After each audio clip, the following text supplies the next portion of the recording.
But first, Ethiopia's Prime Minister has made a bid to expand the army by calling for all citizens of age to join up.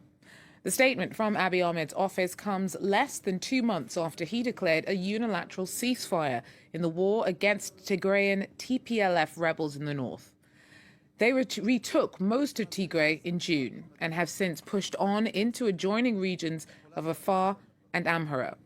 Abiy's ordered security forces to face off against the TPLF once more.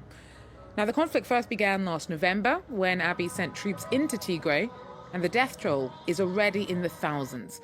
Both sides have been accused of atrocities, and as the fighting drags on, the humanitarian cost mounts, including a risk of famine and growing numbers of displaced Tigrayans and Eritrean refugees. Earlier, I spoke to Professor Johannes Waldemariam and asked him what drove Abiy to ask for more people to join the army against one rebel region. It's kind of ironic because, he was declaring complete victory not too long ago, and that he has liquidated and also, that he was hunting for certain individuals. And now he's talking about a full-scale war.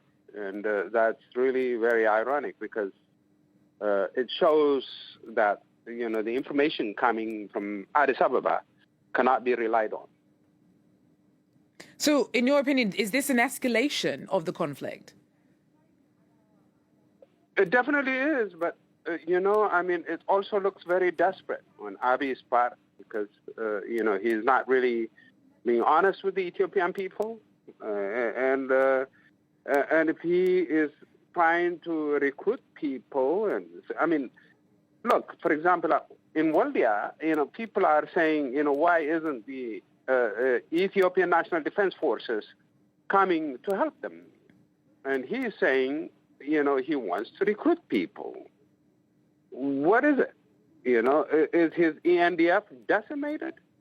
And so he's looking for, civilians to protect him?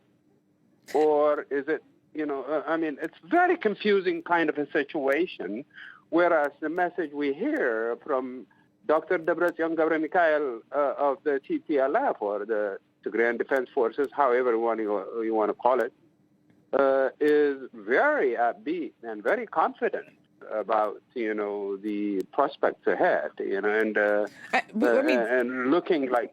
On that front, we are seeing the Tigrayans pushing on, despite having achieved their original goal of taking back Tigray. Why didn't they stop when they retook their home region? Or is there still fighting to be done in Tigray? Well, remember, Tigray is landlocked without Walqait and has no international borders. And there is a humanitarian crisis that everybody is talking about, including the United Nations. And so they want to open corridors, they say. But I'm not, saying that the Tigrayans are angels or saints, in terms of the TPLF. No, far from it.